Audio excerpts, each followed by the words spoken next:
Hello friends, आज की इस वीडियो में हम बात करेंगे टैक्सेशन लॉ से रिलेटेड एमसीक्यू के बारे में। अगर आप हमारे चैनल पर पहली बार आए हैं तो चैनल को सब्सक्राइब कर लें और साथ ही साथ बेल ऑन कर लें ताकि आने वाली वीडियोस की जानकारी आपको मिलती रहे। तो मैं बता दूं आपको कि इस वीडियो में आपको 20 एमसीक्यू मिलेंगे जो कि इनकम टैक्स से रिलेटेड है और बहुत ही इंपॉर्टेंट क्वेश्चंस हैं।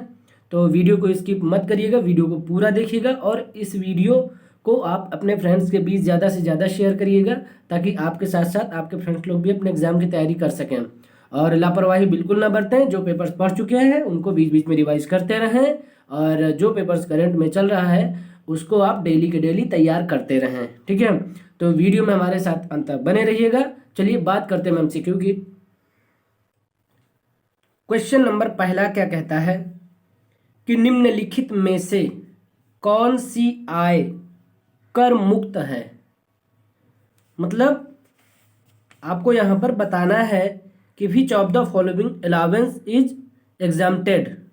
ठीक है, तो यहाँ पर ए ऑप्शन में महंगाई भत्ता है, बी ऑप्शन में नगर क्षतिपूरक भत्ता है और सी में विदेश भत्ता है और डी में चिकित्सा भत्ता है।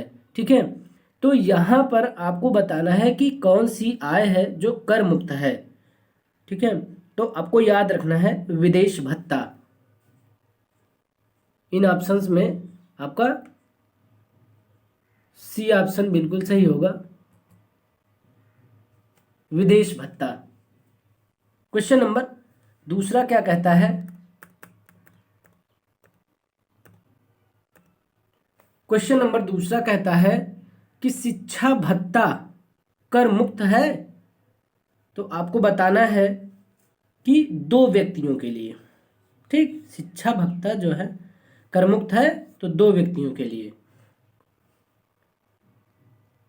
ठीक है, यहां पर आपका सी ऑप्शन बिल्कुल सही होगा, शिक्षा भत्ता जो है वो दो व्यक्तियों के लिए कर मुक्त है। क्वेश्चन नंबर तीसरा क्या कहता है कि एक सरकारी कर्मचारी को गत वर्ष में 1,20,000 रुपये वेतन तथा 10,000 रुपये मनोरंजन भत्ता मिला। उसने मनोरंजन पर 6,000 रुपये व्यय किए, मतलब खर्च कर दिए। उसे धारा 16(2) में कटौती मिलेगी। तो आपको याद रखना है 5,000 रुपये उसको कटौती के रूप में मिलेगी। सी ऑप्शन आपका बिल्कुल सही होगा।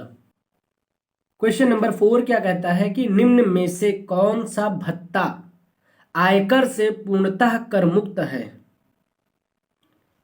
तो आपको याद रखना है विदेश भत्ता जो है वो आयकर से पूर्णतः कर मुक्त है। इस टाइप से भी क्वेश्चन पूछा जा सकता है। ठीक है, जो क्वेश्चन नंबर पहले में पूछा गया था। क्वेश्चन नंबर 5 क्या कहता है, क्वेश्चन नंबर 5 की बात करेंगे आगे। क्वेश्चन नंबर 5 कहता है कि एक सरकारी कर्मचारी है, इसको प्राप्त मनोरंजन भत्ते की कटौती की अधिकतम रकम है। यह कर्मचारी को प्राप्त मनोरंजन भत्ते की कटौती की अधिकतम रकम है। तो अधिकतम रकम आपको बताना है यहाँ पर। तो याद रखिएगा 5,000 रुपये।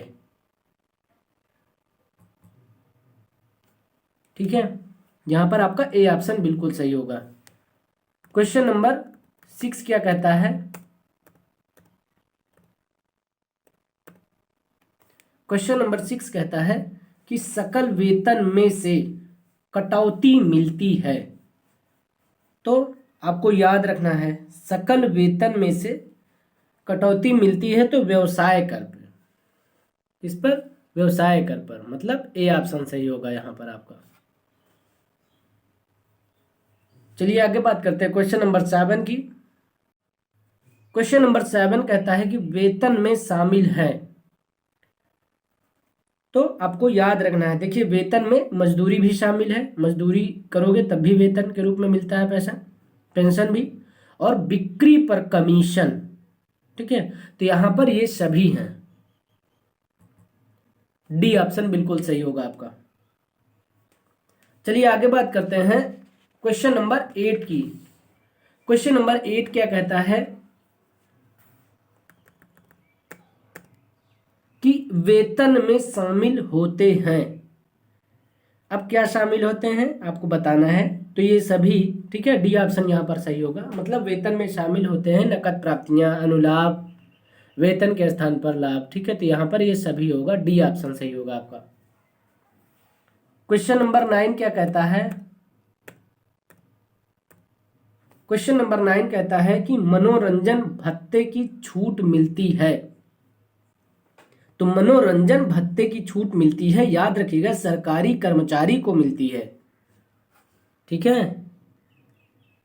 यहां पर ए ऑप्शन आपका बिल्कुल सही होगा। चलिए आगे बात करते हैं क्वेश्चन नंबर 10 की। क्वेश्चन नंबर 10 क्या कहता है कि प्रमाणित प्रोविडेंट फंड खाते में जमा ब्याज कर मुक्त है। तो कितने % तक आपको बताना है यहां पर? तो आपको याद रखना है 9.5% तक, याद रखिएगा।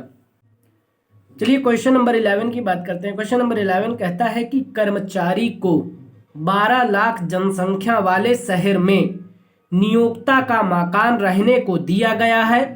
मकान की सुविधा का मूल्य होगा, तो कितना मूल्य होगा भाई? वेतन का 10%। याद रखिएगा, इंपॉर्टेंट क्वेश्चन है। क्वेश्चन नंबर 12 कहता है कि माली की सुविधा का मूल्य कर योग्य होता है। तो आपको याद रखना है विशिष्ट कर्मचारी के लिए। किसके लिए? विशिष्ट कर्मचारी के लिए। मतलब यहां पर आपका बी ऑप्शन बिल्कुल सही होगा।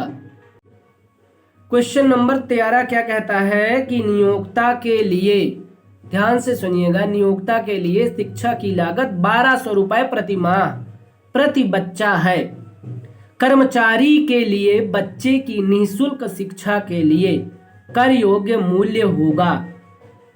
तो आपको याद रखना है 1200 रुपए प्रति माह। याद रखिएगा, क्वेश्चन नंबर 13 का बी ऑप्शन बिल्कुल सही होगा।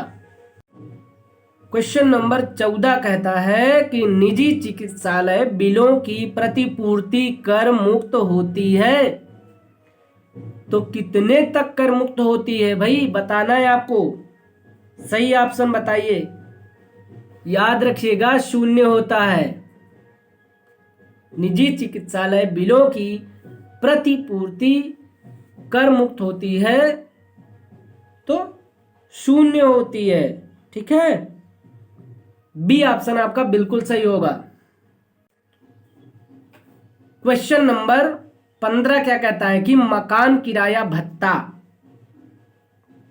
याद रखिएगा, एक सीमा तक कर मुक्त होता है। एक सीमा तक कर मुक्त होता है। क्वेश्चन नंबर 16 कहता है कि सरकारी कर्मचारी के अवकाश ग्रहण करने पर कर मुक्त है। तो आपको याद रखना है, क्वेश्चन नंबर 16 कहता है कि सरकारी कर्मचारी के अवकाश ग्रहण करने पर कर मुक्त है। तो आपको याद रखना है, ठीक है, आपको याद रखना है, इंपॉर्टेंट क्वेश्चन है कि सरकारी कर्मचारी के अवकाश ग्रहण करने पर कर मुक्त है। तो इनमें से सभी, डी ऑप्शन सही होगा यहां पर आपका। मतलब पेंशन की एक मुश्त राशि पर, ग्रेच्युटी की राशि और अर्जित अवकाश वेतन, ठीक है। तो इनमें से सभी पर डी ऑप्शन सही होगा यहां पर आपका। क्वेश्चन नंबर 17 कहता है कि एक कर्मचारी की ग्रेच्युटी प्राप्त नहीं होती है तो उसे प्राप्त एक मुश्त पेंशन कर योग्य होगी। तो आपको बताना है भाई, याद रखिएगा, कुल पेंशन का 1/2 भाग। यहां पर आपका डी ऑप्शन बिल्कुल सही होगा। क्वेश्चन नंबर 18 क्या कहता है कि एक सरकारी कर्मचारी को प्राप्त ग्रेच्युटी की रकम होती है। तो आपको याद रखना है पूर्णतया कर मुक्त। ए ऑप्शन आपका यहां पर बिल्कुल सही होगा। क्वेश्चन नंबर 19 कहता है साधारण निवासी कौन हो सकता है। इंपॉर्टेंट क्वेश्चन है, याद रखिएगा। हिंदू अविभाजित परिवार, डी ऑप्शन यहां पर आपका बिल्कुल सही होगा। असाधारण निवासी कौन हो सकता है, तो हिंदू अविभाजित परिवार। क्वेश्चन नंबर 20 क्या कहता है कि भारत में उपार्जित आय कर योग्य होती है। तो आपको याद रखना है सभी करदाताओं के लिए, यहां पर आपका ए ऑप्शन बिल्कुल सही होगा। याद रखिएगा, इंपॉर्टेंट क्वेश्चंस हैं। आई होप कि आपको वीडियो पसंद आएगी। वीडियो को लाइक कर दीजिए और चैनल पर नए हैं अभी तक सब्सक्राइब नहीं किया तो सब्सक्राइब कर लें और साथ में बेल ऑन कर लें ताकि आने वाली वीडियोज़ की जानकारी आपको मिलती रहे। और इस वीडियो को अपने फ्रेंड्स के बीच ज़्यादा से ज़्यादा शेयर करें ताकि आपके साथ साथ आपके फ्रेंड्स लोग भी अपने एग्जाम की तैयारी कर सकें। और इन क्वेश्चंस को आप तैयार करिए। अब हम आपसे नेक्स्ट वीडियो मिलेंगे। बहुत बहुत धन्यवाद।